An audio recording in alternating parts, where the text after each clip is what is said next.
and welcome to Cycling Weekly's preview of the 2017 Tour de France. I'm Oliver Bridgewood and I'm joined by Sophie Hercombe and Simon Richardson. Stage 1 of this year's Tour de France is a 14-kilometre individual time trial through the streets of Düsseldorf in Germany. And it looks, on paper, to be fairly technical. There's a lot of 90-degree bends in this time trial, but you know, what do you guys expect from it? I think it's going to be a drag strip race between the TT riders that we all know. So you've got the likes of Tony Martin, Alex Dowsett potentially if he rides, Taylor Phinney's down, it's sort of his sort of distance, and potentially after his ride at the Dauphiné you got Richie Porte. Yeah, I think the race hasn't been in Germany. I think this is 30 years since the Tour last started in Germany. It was last time in West Berlin. Back then, I think there were only 2 riders that started, and it's fairly fair to say they weren't remotely household names. I think it was Raymond Dietzen and Peter Hils that both were riding for the Tecker team. Being a shorter time trial as well, there is a history, I think, of riders that you wouldn't necessarily associate with winning time trials, winning them. You know, the punchier riders who can really sprint out of those. Well, it all depends on those corners, doesn't it? So, I mean, years ago, Mark Cavendish won the prologue at the Tour of Romandy. Even his own team mechanic wrote him off and said he wouldn't even build his TT bike up for it. He made him build his TT bike up for it, and he went and won it because, yeah, it was sprinting out of every corner. So it can favour those sort of powerful riders who can do that and hold a sustained speed. I'd suggest at 14 kilometres it might just be a bit too long for that. I think you'll need something under 7 or 8 kilometres for a sprinter to win over the real power. But yeah, I think it's an interesting time for German cycling. Interesting to go back there as the sport continues to rise over there, having been in the doldrums 10 years ago. So this will be a bit of a celebration, I think. Yeah, and it should be a great spectacle as well in what is a very picturesque setting. So stage 2 of this year's race is a 204-kilometre flat stage from Düsseldorf to Liège. I think the race is going south. It's going into Belgium. It's kind of quite a lumpy stage. You expect kind of potentially you can have quite a lot of crosswinds on those stages as well. So it's not really a day at all. It's probably going to be a day for the sprinters. It is quite lumpy, but it flattens out quite towards the finish. So I think it should be enough for the sprinters to get there and have a bunch at the end. But yeah, it's not one that they can not concentrate on at all. I think there's an interesting little stage, category 4 climb right at the end, with about 20 kilometres to go. Obviously people are going to try give it a go through that. It's only just over a kilometre and it's not that steep, but it's a little bit lumpy coming into it, and if that's twisty as well, it might just present someone with a chance to launch an attack. But I imagine, yeah, the sprinters' teams will probably have that under control. There are time bonuses in this year's edition of the Tour de France. That considered, are we likely to see a change in the yellow jersey from the stage 1 time trial to the finish in Liège? We could potentially. There's 10, 6 and 4 seconds on offer for the first 3 riders over the finish line. So yeah, potentially with the winner, depends how big the time gap is from the time trial, but possibly. But actually, if you take out the Planche de Belleville climb, you've got every day in week 1, Peter Sagan could be in the top 3, including the time trial. So yeah, he could. You wouldn't be surprised to see him in yellow in that first week. Stage 3 of this year's race starts in Verviers, which is Philippe Gilbert's hometown, and transitions through Belgium into Luxembourg and then into France, where it finishes in Longwy, and it's 212 kilometres long, or 213 depending how you look at it. But this looks like a pretty interesting stage on paper. What do you guys make of it? Yeah, this looks like I can't see a stretch of flat road on that profile.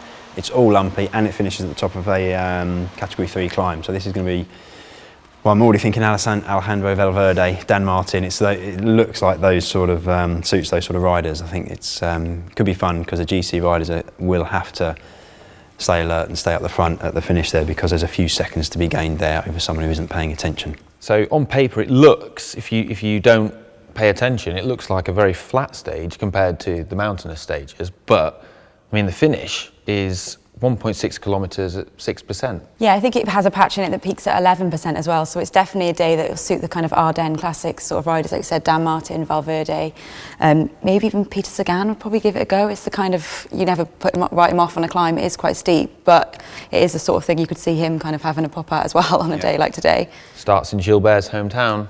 Yeah, Gilbert as well is definitely going to have this one down on paper. He's had such a phenomenal season as well that his form has been incredible, and Quick Step are a ridiculously strong team. The depth they've got, you wouldn't write him off trying to do something on a day like today, especially with it starting in his hometown as well. Stage 4 starts again in Luxembourg from Mondorf-les-Bains and heads to Vittel, which is coincidentally, yes, the place where the water is from. It's 208 kilometres long, and on paper it looks like another flat day for the sprinters. This looks like a classic Tour de France stage. Break will go early, stay away for most of the stage and get reeled in at the very end. Interestingly, the intermediate sprint very late on in the day, 156 kilometres. And typically in the last few years, we've seen Peter Sagan in the break going and getting those points. So we might see him doing that. If he does, we know he's going for the green jersey again, which get your money on him to win that, folks, because we all know he probably will. But very much a typical Tour de France sprint stage, it looks like on paper. Yeah, I think the sprinters, there are quite a lot of options the sprinters have got this year. I think there's about 9 potential stages the sprinters could challenge for if they all work out as a bunch sprint. There's so much competition. I think this stage it's not a known amongst the sprinters who will win out of all of them, because there are so many to choose from still at the moment. Stage 5 should see the first big shake-up of the GC as it starts in Vittel and ends on the summit of La Planche de Bellefille, literally the plateau of beautiful girls. Chris Froome's won here in the past. What are we expecting from this stage? Well, I think it's only the 3rd time that this climb has appeared in the race, and the previous two times it has been very significant. Chris Froome won in 2012, but it set up Bradley Wiggins' overall win when they used to escape with Claire Evans. Was it 1 year later, 2 years later, when Nibali won, he set up his overall victory on this climb. So it's got a 100% record of being significant to the overall. So we expect something to happen. It is a tough climb. It's got an incredibly steep finishing section before the last sort of 50 metres. Yeah, 20% it ramps up to towards really the end, doesn't it? Yeah, and you know, that's where Chris Froome opened up a really big gap in that sprint to win that stage. So it'll be great to see if that's significant on stage 5. It could have a very early shake-up of the GC. You imagine at least one GC rider won't have his climbing legs on and might struggle that day, but it'll be really telling as to who's in top form. This is the first of France's 5 mountain ranges that the Tour is visiting this year. We're in the Vosges Mountains at the moment.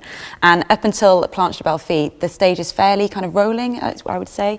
It's pretty much all set up to end on that significant summit climb. So you kind of will expect all of the GC riders to be waiting for that final climb before they will do anything, really. It's 5.9 kilometres, average of 8.5%. I'll say that's set up for Richie Porte in his current form. I think really interesting is going to be how Chris Froome performs. Sort of, he has been off the boil this year by his very own high standards. You know, there is talk of him coming into form later this year, so he can try the double and go for the Vuelta after the Tour. But it'll be interesting to see if he's really turned it around in the 3 weeks before the Tour. And I think we'll know fairly soon, probably on that climb. Yeah, I think this is one of only 3 actual summit finishes that we've got in the Tour de France this year. You kind of expect a lot of those sort of flat days that end on a big climb like this one does. But a lot of them, that's not really what the organisers have done this year. They kind of want to stop the GC riders sort of waiting for that final climb. They want to make the race interesting all the way through. And this is one of the more traditional mountain stages, I think, but it's one of very few traditional mountain stages that are in the Tour this year. Stage 6 looks like it's one for the sprinters, starting in Vesoul and finishing in Troyes. And it's 216 kilometres long. Yeah, another very long day. If the sprinters weren't already exhausted from finishing on La Planche de Bellefille yesterday, they haven't really got a lot of time to recover with such a long stage like this today, but is probably likely to end in another bunch sprint, we would expect. Yeah, and another classic Tour de France stage where you're expecting a breakaway to be reeled in to set up what looks like a perfect bunch sprint. I think it almost is every time we finish in Troyes. It's likely to be a standard stage. Any good factoids for today's stage? Today's intermediate sprint is actually in a place called Colombey-les-Deux-Églises, which is the home and burial site of former French President Charles de Gaulle. And I thought it was just an airport. There you go.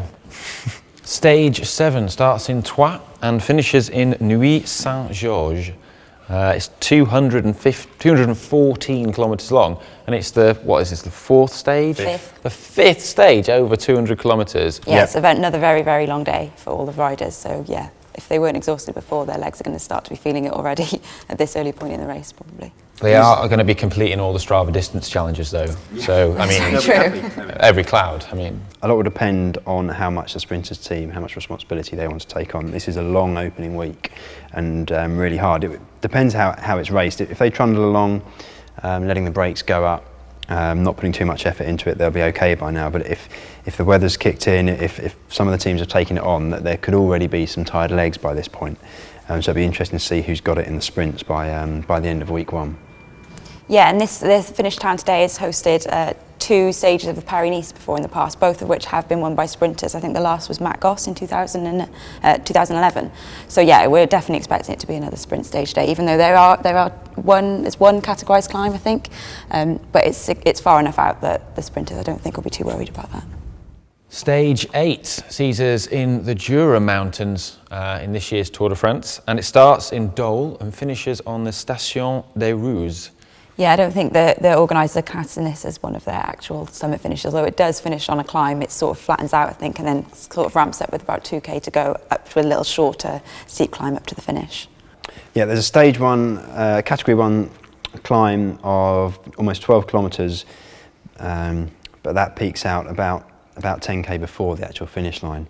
Perhaps the climb with the longest name in this year's Tour de France, I shall try and pronounce it. It's the Montée de la Combe de Laizé de la Mouline. That's probably all wrong, but that's a very, very long name. It's offended an entire nation. But not a particularly long climb despite that name. Interesting one nonetheless, because will we see a GC rider going for it on that if they know they'll get chased down over the top of it? Usually there's a bit of a stalemate on something like that.